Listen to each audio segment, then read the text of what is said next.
our grandfathers were.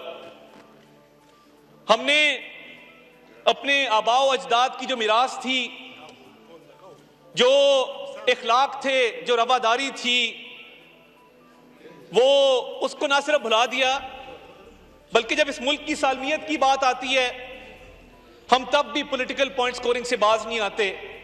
मैं आज दोबारा ये बात करूंगा, ना मैं आपके लीडर को बुरा कहूंगा, ना मैं अपने लीडर को अच्छा कहूंगा, क्योंकि आज बात पाकिस्तान की है, सिर्फ पाकिस्तान की और सिर्फ पाकिस्तान की है। अगर मैं ये करूं इस मौके पर जब दुश्मन ताक में बैठा है कि उसने हमला कब करना है, इधर से मुर्दाबाद के नारे लगे, इधर से जिंदाबाद के नारे लगे, मेरी पाकिस्तानियत गवारा नहीं करती कि मैं इस तरह की आवाजें उठाऊं और इस हाउस से वो क्लिप जाएं जो इंडियन चैनल्स के ऊपर लगे और इंडियन मीडिया ये कहे कि ये लोग डिवाइडेड हैं।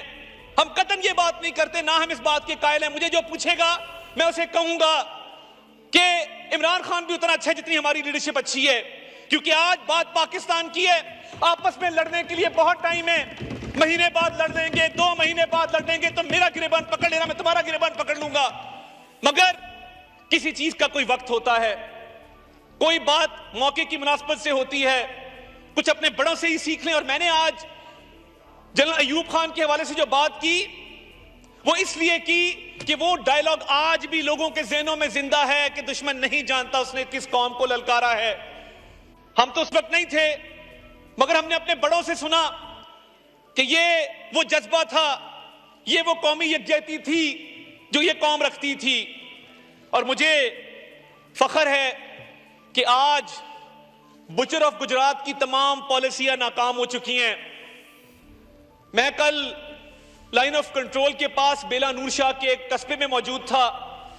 हम फॉरेन मीडिया को, लोकल मीडिया को वहां पर लेकर गए जहां पर भारत कहता था कि दहशतगर्दों के तरबियती कैंप मौजूद हैं, दहशतगर्दों को तरबियत दी जा रही है, और पीर चनासी से और बेला नूर शाह के कस्बे से दहशतगर्द सरहद पार गए हैं। दुश्मन मक्कार भी है, बदनीयत भी है, और दुश्मन बेवकूफ भी है। और दुश्मन की बेवकूफी की दलील यह है कि एक ऐसी जगह पहलगाम जो सरहद से, अगर हाउस एंड ऑर्डर कर लें जनाब स्पीकर, ये कौमी अहमियत का इशू है, ये चलते रहेंगे, हमारी चिट्टें बाद में भी ले आते हैं आपके लिए। तो ये जो पहलगाम का इलाका है जो सरहद से 150-200 किलोमीटर की दूरी पर है, दुश्वार गिदार इलाका है, पहाड़ हैं और जंगल हैं। ये कैसे हो सकता है कि पीर चनासी से या बेला नूर शाह से, पाकिस्तान से ये लोग जाके वहां पे इन्होंने हमला किया हो? आपकी 9 लाख फौज जो भारत पर काबिज है इलीगली ऑक्यूपाइड इंडियन कश्मीर में, वो वहां पे झक मार रही है। आज जब कश्मीरियों को उठा के दरिया बुर्द कर दिया जाता है और एक नौजवान की लाश निकालते हैं और कहते हैं कि इसने छलांग मारी, ये हमारे से बचने के लिए भाग रहा था, टॉर्चर किया जा रहा है, कश्मीरियों को शहीद किया जा रहा है, जेलों से निकाल निकाल के लोगों को कत्ल किया जा रहा है। वो 9 लाख फौज जो गासिब फौज है, जो काबिज फौज है, जिसने पिछली 7 दिहाइयों से मजलूम कश्मीरियों के ऊपर जुल्म ढाने के अलावा कोई और काम नहीं किया, वो आप कर लें, कोई बात नहीं। आज आप भी जिंदाबाद है, मैं भी जिंदाबाद हूं, हम सब पाकिस्तानी हैं। आप जो मर्जी कह लें, आज आप मुझे गाली भी देंगे, मैं जवाब नहीं दूंगा। तो बात ये है कि ये जाती अनाओं से उठना पड़ेगा, इससे निकलना पड़ेगा। ये जो 9 लाख काबिज फौज है, ये आज भी वो क्या जज्बा है कि जब कोई कश्मीरी शहीद होता है, पता है कि पाकिस्तान का परचम वहां पे ममानियत है, मगर आज भी माएं बहनें अपने बेटों को, अपने भाइयों को पाकिस्तान के परचम में दफन करती हैं। ये क्या जज्बा है? और ये जज्बा कैसे आता है, ये कहां से आता है? ये उस एक नारे से आता है कि पाकिस्तान का मतलब क्या, ला इलाहा इल्लल्लाह। ये वो नारा है जो आज भी कश्मीर की वादी में, जो खून से आलूद है, जो लाशों से भरी पड़ी है, आज भी वहां पर यह नारा लगता है कि पाकिस्तान से रिश्ता क्या, ला इलाहा इल्लल्लाह।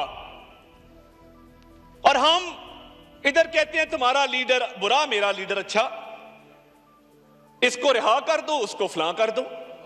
ये एक मौका है कि जिस पर एक आवाज जाए। और ये पहलगाम का वाकया, जब मैं कहता हूं कि दुश्मन मकार भी है, दुश्मन बदनीयत भी है और दुश्मन बेवकूफ भी है। आप जिंदाबाद हो मेरे भाइयों, बहुत शुक्रिया।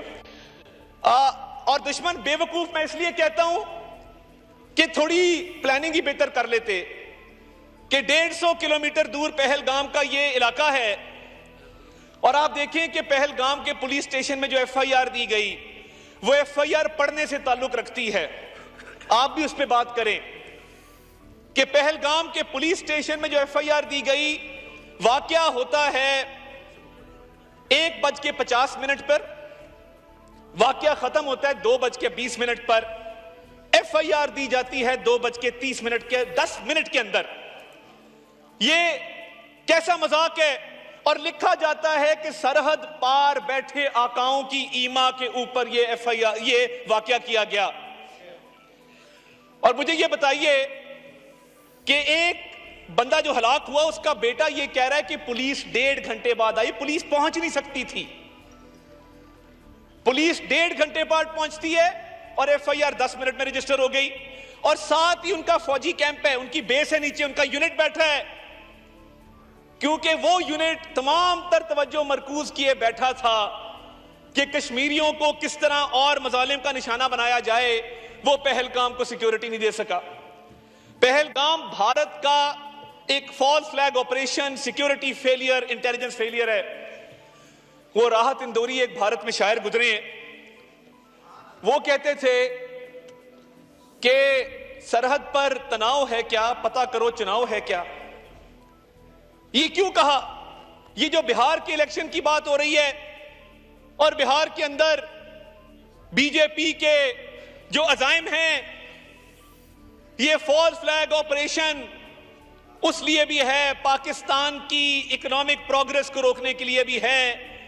और इनका ख्याल था कि ऐसा फॉल्स फ्लैग ऑपरेशन करेंगे और ये एफआईआर ने सब कुछ एक्सपोज कर दिया।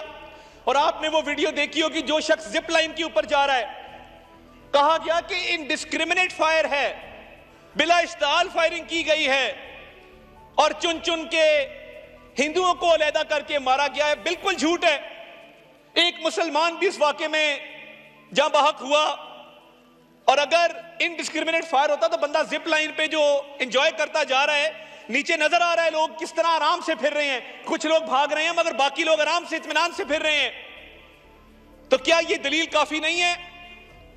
और मैं ये समझता हूं कि पाकिस्तान ने नैरेटिव डोमेन में, पाकिस्तान ने डिप्लोमेटिक सतह पे भारत को जो मार मारी है, उनकी नस्लें याद रखेंगी इंशाअल्लाह ताला अल्लाह के फजल से। आज आप अल जजीरा की स्टोरीज देखें, आप न्यूयॉर्क टाइम्स को देखें, आप इकोनॉमिस्ट को देखें। मैं खुद CNN पे जाके पाकिस्तान का मुकदमा पेश करके आया हूं। पूरा इंटरनेशनल मीडिया ये कह रहा है there is no evidence. Bharat के पास पाकिस्तान को इस वाकये से लिंक करने का कोई सबूत नहीं है और लैक ऑफ एविडेंस है, जिसकी वजह से पाकिस्तान ने जहां यह कहा कि हमारा पानी अगर रोका गया या उसका रुख तब्दील किया गया तो फैसला कुन इसका रिस्पॉन्स आएगा, पूरी कुव्वत से आएगा, मगर साथ हमने ये भी कहा हमारा दामन साफ है, आप इस वाकये की एक फेयर और ट्रांसपेरेंट इन्वेस्टिगेशन करवाना चाहते हैं, अपना शौक पूरा कर लीजिए। ये होगी, दूध का दूध और पानी का पानी होगा। जो सफारती कोशिशें हुई हैं पिछले 48 घंटों के अंदर, वजीर आजम ने अपनी कोशिशें तेज की सफारती महाज पर।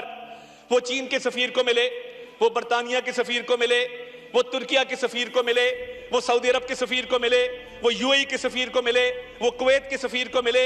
उन्होंने अमीर कतर से बात की, उन्होंने ईरान के सदर से बात की, उन्होंने ईरान के वजीर खारजा से मुलाकात की, उन्होंने फोन के ऊपर यूएन सेक्रेटरी जनरल से बात की।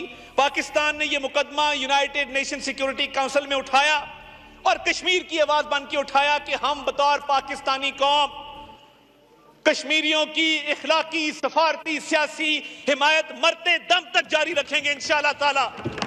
और इस बदनीयत और इस बेवकूफ दुश्मन का यह ख्याल है कि वो इस बहाने कश्मीर कॉज से दुनिया की तवज्जो पाकिस्तान के ऊपर ले आएगा, तो मैं तुम्हें बताना चाहता हूं भारत वालों, हम दहशतगर्दी के खिलाफ फ्रंटलाइन स्टेट हैं। हम दुनिया और दहशतगर्दों के दरमियान एक दीवार है, और एक पाकिस्तानी शहीद होता है अपनी मादरे वतन की खातिर तो वो दुनिया में अमन कायम करने के लिए शहीद होता है। दहशतगर्दी का विक्टिम भी हम, दहशतगर्दी के खिलाफ जंग भी हम लड़े, और उसके बाद दहशतगर्दी का इल्जाम भी तुम हम पर लगे। तुम्हें शर्म आनी चाहिए, शर्म से डूब मरो ऐसा इल्जाम लगाते हैं पाकिस्तान के ऊपर।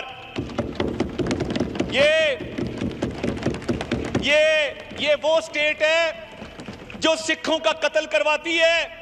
आज मैं पूरी दुनिया में बसने वाली सिख बरादरी को भी खिराजे तहसीन पेश करता हूं, उन गयूर सिखों को जिन्होंने कहा कि हम अपने सीनों पे गोलियां खाएंगे, पाक फौज के खिलाफ नहीं लड़ेंगे।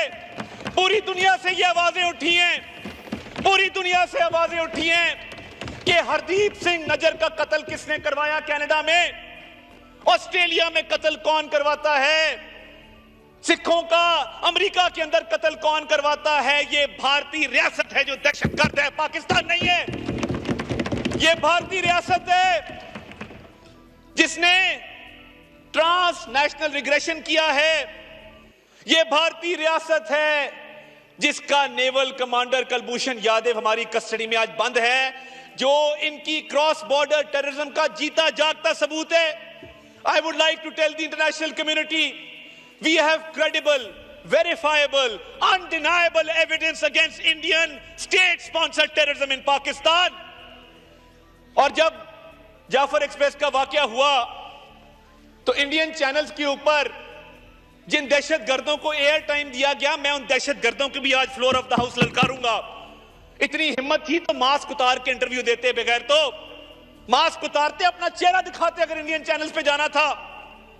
और बीएलए की तरफ से जो जाफर एक्सप्रेस की जब पटड़ी उड़ाई गई, वो पहली फुटेज इंडियन चैनल्स पे कैसे गई, क्योंकि इन दहशतगर्दों के ताने बाने भारत की स्टेट स्पॉन्सर्ड टेररिज्म से मिलते हैं। और इनकी जुर्रत, इनकी हिम्मत कि ये पाकिस्तान पे इल्जाम लगाएं दहशतगर्दी का। हमने 90,000 जानों का नजराना पेश किया है। कोई और मुल्क बता दो जिसने इतनी कुर्बानियां दहशतगर्दों के खिलाफ, दहशतगर्दी की जंग के खिलाफ दी हो। आज भी जब मैं एलओसी पर था तो वहां मुझे बच्चे मिले, उन्होंने कहा हमें भी मौका दें, ये आए तो सही, हमारे सीने हाजिर हैं। जिस कौम के बच्चों का ये जोश होगा, जिस कौम की बहनों का, माँ बेटियों का ये जोश होगा, उस कौम को तुम कैसे हराओगे, उस कौम के खिलाफ कैसे जारियत करोगे। ये कौम, ये बड़ी अजीम कौम है। आप तारीख उठा के देख लें, ये कौम जब इकट्ठी हो जाए, ये कौम जब खड़ी हो जाए, दुश्मन कितना भी ताकत रखता हो, दुश्मन को हमेशा अल्लाह ताला के फजल से हमने धूल चटाई है और उसको मुंह की खानी पड़ी है।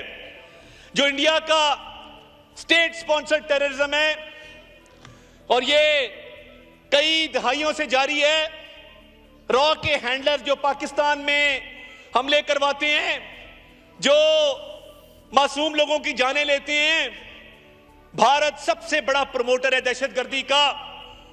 और पाकिस्तान की कुर्बानियां दहशतगर्दों के खिलाफ आज भी जारी हैं।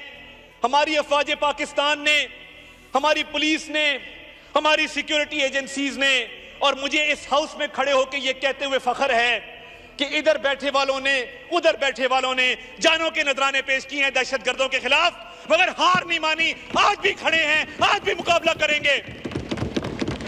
हमने शहादतें दी हैं, पाकिस्तान के सियासतदानों ने खून दिया है, पाकिस्तान के सियासतदानों ने सीने पर गोलियां खाई हैं। ये कौम ऐसी कौम है जिसके हर तबके में हम सरशार हैं जज्बा शहादत से, जज्बा कुर्बानी से। कोई तबका ऐसा नहीं है जिसने दहशतगर्दों के खिलाफ कुर्बानी ना दी हो।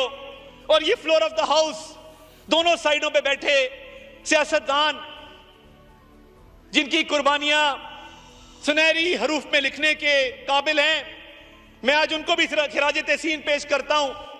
और कहां पे ये डरपोक कौम भारत की जो मोदी सरकार के खिलाफ आवाजें उठा रही है, वो मोदी सरकार से सवाल कर रही है कि सिक्योरिटी क्यों ना दी गई। वो सवाल कर रही है कि 9 लाख भारतीय फौजी कश्मीर में झक मार रहे हैं। वो सवाल कर रही है कि सफारतकारी में नाकामी क्यों हुई। वो सवाल कर रही है कि जो भारत तवक्को कर रहा था कि पाकिस्तान को बैनुल-अक़वामी सतह पे अंडर प्रेशर करेगा, ये उस मालिक का करम है कि हमने ठीक टाइम पे वो पत्ता खेला कि इन्वेस्टिगेशन करा लो। उससे भारत पर दबाव आया है। भारत आहिस्ता आहिस्ता बंद गली में जा रहा है। भारत की ऑप्शंस खत्म हो रही हैं और वो इस ताक में रहता है कि पाकिस्तान पर हमला करे। वो इतनी सी अपॉर्चुनिटी भी देखेगा तो वो इस तरफ आएगा।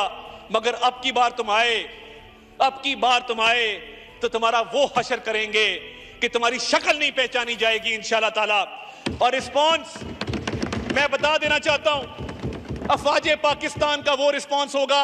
हमने कभी पहल नहीं की। We are not the aggressors, we are not the provocateurs. मगर अगर हमारी तरफ बढ़े तो वो हशर करेंगे कि तुम्हारी नस्लें याद रखेंगी। और मैं ज्यादा टाइम नहीं लेना चाहता, मैं सिर्फ ये कहना चाहता हूं, आखिर में मैं इस शेर से अपनी बात को खत्म करूंगा। पूरी कौम इकट्ठी है, अफवाज पाकिस्तान के पीछे खड़ी है और भारत का झूठ दिन ब दिन हम बेनकाब कर रहे हैं। कल हमारा एलओसी का विजिट पूरे भारतीय मीडिया ने दिखाया। हमारे अकाउंट बंद कर रहे थे तो हमने भी घर में घुस के मारा है। हमारे अकाउंट बंद किए थे इन्होंने। हमने सोचा कि इन्होंने अकाउंट बंद कर दिए, हम क्या करें। हमने एक तराना तैयार किया था, वो हमने जियो टैगिंग के जरिए वहां पे एड्स का एयर टाइम खरीद के हर इंडियन यूट्यूब चैनल के ऊपर अफवाज पाकिस्तान का तराना चलाया। तो इंफॉर्मेशन डोमेन में भी हम खड़े हैं, इंफॉर्मेशन वॉरफेयर भी हम लड़ रहे हैं, फ्रंट फुट पे लड़ रहे हैं।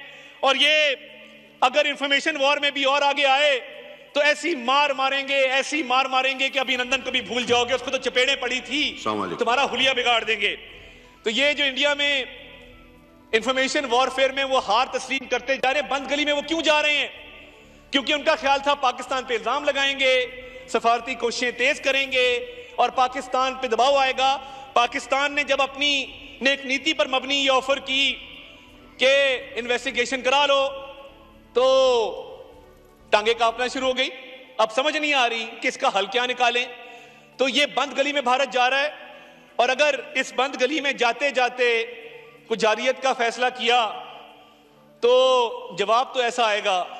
और अब की बार जवाब ऐसा होगा कि माएं अपने बच्चों को डराएंगी कि बेटा पाकिस्तान से पंगा ना लेना, रात को कहेंगी सो जाओ पाकिस्तान आ जाएगा।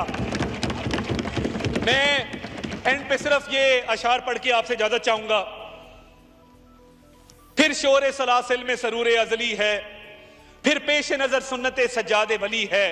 एक बर की बला कौंद गई सारे चमन पर, तुम खुशकिर सिर्फ मेरी शाखे नशेमन ही जली है। जो दो हक को सदाकत की शहादत सरे मक्तल, उठो कि यही वक्त का फरमाने जली है। और कब अश्क बहाने से कटी है शबे हजरा, कब कोई बला सिर्फ दुआओं से टली है। हम राह रवे दश्ते बला रोजे अजल से और काफिला सालार हुसैन इब्ने अली है।